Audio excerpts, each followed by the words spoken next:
Chemistry 111. This is practice exam 4, and you're going to have this sheet that you're allowed to bring into the lab, bring into the examination room with you, as your handout that has constant and formulas. You can see I have the Rydberg constant, as well as Planck's constant, the speed of light, and some other equations that are going to be useful, and a periodic table. So this is what you're going to have when you're doing the exam. So let's get into it.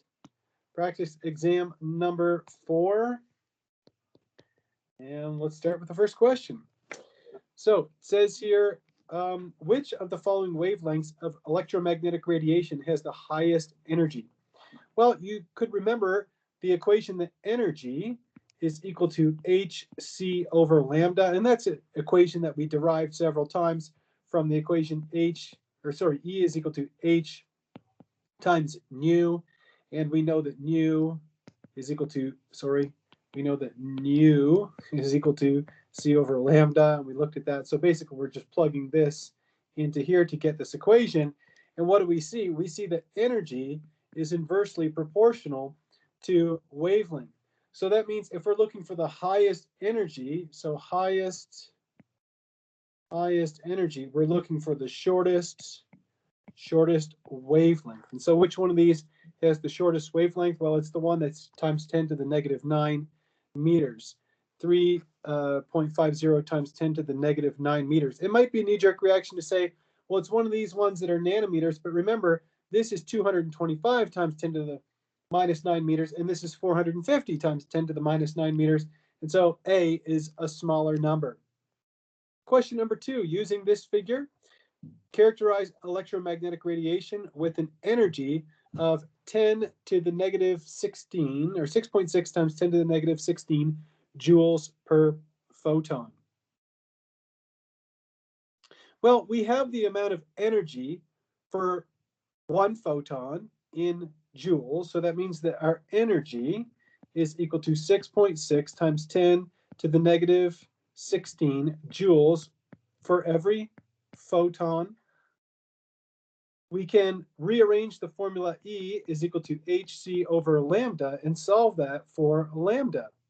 Once we know the wavelength, we can figure out where it lies on this scale here, and we can determine what type of radiation we're dealing with. So we say that lambda is equal to h times c divided by the amount of energy, and we just plug in our numbers. We have Planck's constant, which is 6.63 times 10 to the negative 34 joules times seconds, multiplied by the speed of light, 3.00 times 10 to the power of 8 meters per second, divided by that amount of energy, which is 6.6 times 10 to the negative 16 joules.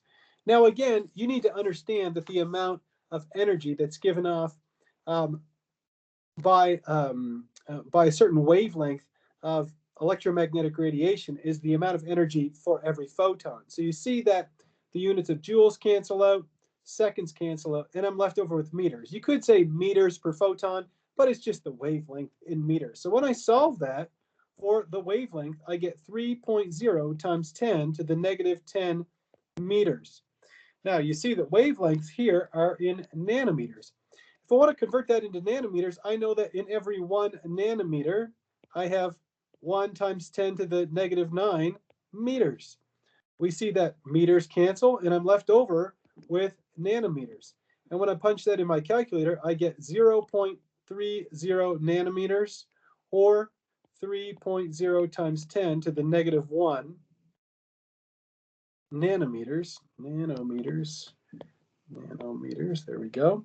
So that's going to be my wavelength, 3.0 times 10 to the negative 1 nanometers, which is going to be closest to X-rays, right? It's right on the 10 to the negative 1 line, so it's definitely closer to X-rays than it is to gamma rays, which go up to 10 to the negative 3, and ultraviolet, which are up to 10 nanometers in size. And so the answer is X-rays, E. Question number 3, what is the wavelength of radiation that has a frequency of 5.39 times 10 to the power of 14 seconds to the minus 1? And here I've simply provided the speed of light and given you a few extra sig figs, which aren't really necessary. But you would remember that one of the first formulas I showed you when we were talking about electromagnetic radiation is that all forms of electromagnetic radiation travel at the speed of light, c, which is equal to wavelength times frequency. And so if we want to solve for wavelength, we can say that wavelength is equal to c, speed of light, divided by frequency, and we have both of those numbers. So we can plug in the number here that's given to us for speed of light, 2.9979 times 10 to the power of 8 meters per second, divided by the frequency, which is 5.39 times 10 to the power of 14 seconds to the minus 1. I showed you before in lecture how seconds to the minus 1 cancel here, and we're left over with our wavelength in meters. The wavelength in meters is 5.56 times 10 to the power of negative 7 meters. You see that all of the possible answers are listed in nanometers, so we have to make that conversion. And we know that in 1 nanometer, we have 1 times 10 to the negative 9 meters. We see that meters cancel, and we're left over with nanometers, and we get that our wavelength is equal to 556 nanometers, which just happens to be one of the answers. C, 556 nanometers. Let's try using that same equation again and calculate the frequency of visible light with a wavelength of 486 nanometers. The same rationale applies here. We saw that the speed of light is equal to wavelength times frequency. We're asked to calculate frequency. We would say that frequency is equal to speed of light divided by wavelength. Well, we know the speed of light is approximately 3.00 times 10 to the power of 8 meters per second. We need to have this wavelength in meters, though. But remember, if it's 486 nanometers, it's the same thing as saying 486 times 10 to the negative 9 meters. We don't have to really do a conversion here, as long as you understand a nanometer is 10 to the negative 9 meters. So we can just plug that in our denominator, 486 times 10 to the negative 9 meters. Look at this. Meters and meters cancel, and we're left over with seconds to the minus 1, which is the same thing as a hertz. And when we plug that into our calculator, we get that frequency is equal to 6.17 times 10 to the power of 14 seconds to the minus 1, which is the same thing as 6.17 times 10 to the power of 14 hertz. But you also see that the answers are all given in reciprocal seconds. And so our answer, again, is 6.17 times 10 to the power of 14 seconds to the minus 1 right here, D. Let's move on to question number 5, still working with electromagnetic radiation. Here we're being asked, what is the energy in joules of 1 photon of X-ray radiation with a wavelength of 0.120 nanometers? Remember, whenever we use this formula, energy is equal to hc over lambda. And I showed you where that formula comes from earlier this evening. Whenever we calculate this energy, it's the energy for 1 photon. Energy for 1 photon. So all we have to do is apply this formula. We know that energy is going to be equal to H, which is Planck's constant, 6.63 times 10 to the power of negative 34 joules multiplied by seconds, multiplied by the speed of light, 3.00 times 10 to the power of 8 meters per second, divided by our wavelength. Well, I showed you this trick earlier. If our wavelength is 0.120 nanometers, instead of doing a conversion, we can just say that's equal to 0.120 times 10 to the negative 9 meters, just like that. So we can plug that in, 0.120 times 10 to the power of negative 9 meters. Let's double check our units. Meters and meters cancel, as do seconds, and we're left over with joules. And we want our energy in joules. You can see that all the answers are in joules. So we're definitely on the right track. When we punch all that into our calculator, we get that the energy for that 1 photon of X-ray radiation is equal to 1.66 times 10 to the negative 15 joules. E. Next question says, the second line in the Balmer series occurs at a wavelength of 486.1 nanometers. What's the energy difference between the initial and final levels of a hydrogen atom in this emission process? Well, the Balmer series means nothing more than the final energy level is going to be equal to 2, and that's not even pertinent to this question. We don't really have to know that to do this, because we're given a wavelength and we're asked to determine the energy difference between the initial and final levels. Well, the energy is going to be directly proportional, or it's going to be directly related, I should say. It's inversely proportional, but it's going to be directly related to the wavelength. So you don't even have to have these memorized, like the Lyman series, and I showed you this in the slides. The Lyman series, the final is n final is equal to 1. With the Balmer series, the n final is equal to 2. With Paschen, it's 3. With Brackett, it's 4. Again, the textbook goes into a little bit more detail about that, but again, we don't even have to know that to solve this problem. All we have to know is how to use the formula that energy is equal to hc over lambda. We have Planck's constant, 6.63 times 10 to the negative 34 joules times seconds, multiplied by c, speed of light, 3.00 times 10 to the power of 8 meters per second, divided by our wavelength. I showed you how to do this conversion. It's 486.1 times 10 to the negative 9 meters. Like this. We double check that our units cancel, meters cancel, seconds cancel, and I'm left over with joules. And so when we put that in our calculator, we end up with an energy which is 4.09 times 10 to the negative 19 joules as being the amount of energy. Here's one where you actually do get to calculate an energy difference. It says calculate the energy in joules required to excite a hydrogen atom by causing an electronic transition from n is equal to 1 to n is equal to 4 principal energy level. Recall that the energy levels of the hydrogen atom are given by this equation here.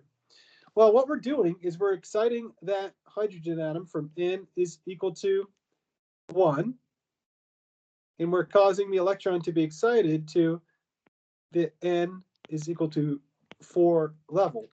So that means that the energy is going to be positive, right? Delta E should be a positive number because this is absorption. This is not emission, right? If we're going from low to high, n low to n high, this is absorption.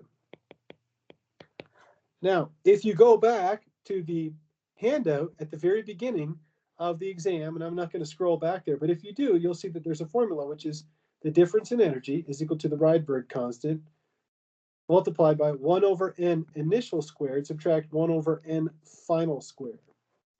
Let's see if we can use this formula to calculate the amount of energy required to promote the electron from the n is equal to 1 to the n is equal to 4 level.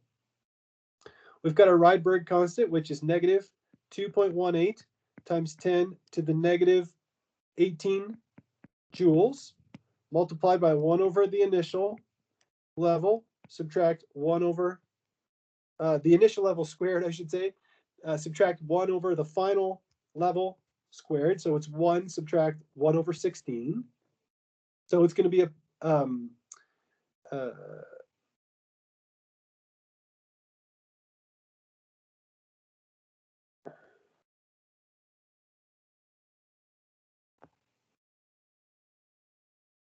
sorry, did I make a mistake in my formula?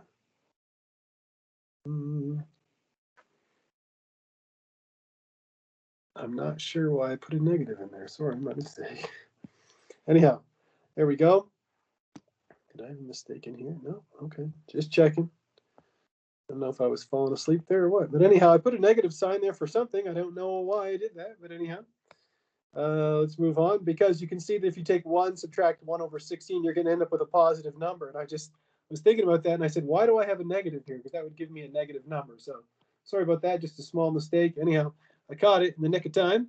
So we end up with the delta E as being equal to 2.18 times 10 to the negative 18 joules multiplied by 0.9375 And so we end up with our delta E as being equal to 2.04 times 10 to the negative 18 joules. That's the amount of energy that's required to excite that electron from an n is equal to 1 energy level to an n is equal to 4 energy level. All right, you can see, again, I'm just correcting myself for you. You can see that my equation doesn't have a negative in here, so there's nothing wrong with my equation. There's no negative here. I just put a negative in for the fun of it, I guess. Testing myself. All right.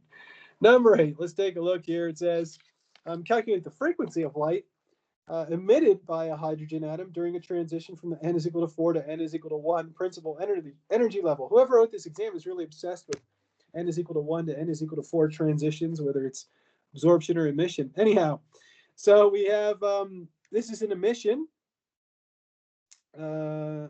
Yeah, it's emission. It tells us that right here. So that means we're going from the n is equal to 4 energy level right down to the n is equal to 1 energy level. And that means that our delta E in this case is going to be, our delta E is going to be a negative number, but we don't even have to solve for delta E in this case. Okay, there's no need because we know that energy, and this is what I had in the previous question, is equal to the Rydberg constant times 1 over n initial squared. So n initial squared, subtract 1 over n final squared. This time, our energy is going to be equal to 1 over the n initial, which is 4, and the n final is 2, right? So well, why don't I put that in here? So this is my n initial, and this is going to be my n final like this. Just to make things a little bit quicker in the interest of time, you could just solve this question and solve for the energy and then plug that into the equation E is equal to h nu and then solve for the frequency. That would totally work. However, I think there's a better way to do it.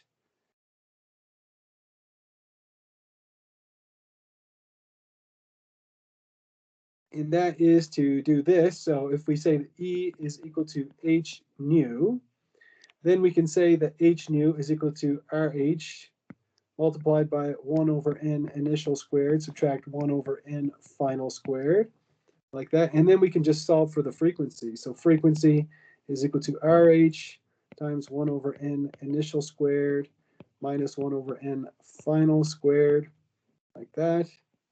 There we go. And we divide that by h, like that. So we end up with the Rydberg constant. So we end up with 2.18 times 10 to the negative 18 joules. And then we have 1 over 16 subtract 1 over 1, because it's 1 over 4 squared, so it's 1 over 16, divided by 3.08 times 10 to the power of 15 seconds to the minus 1. Sorry, what am I plugging in here? My mistake. H is not that. Sorry, Planck's constant, 6.63 times 10 to the negative 34 joules times second. That makes a lot more sense, doesn't it? So the joules cancel. We're left over with reciprocal seconds, which is the same thing as a hertz.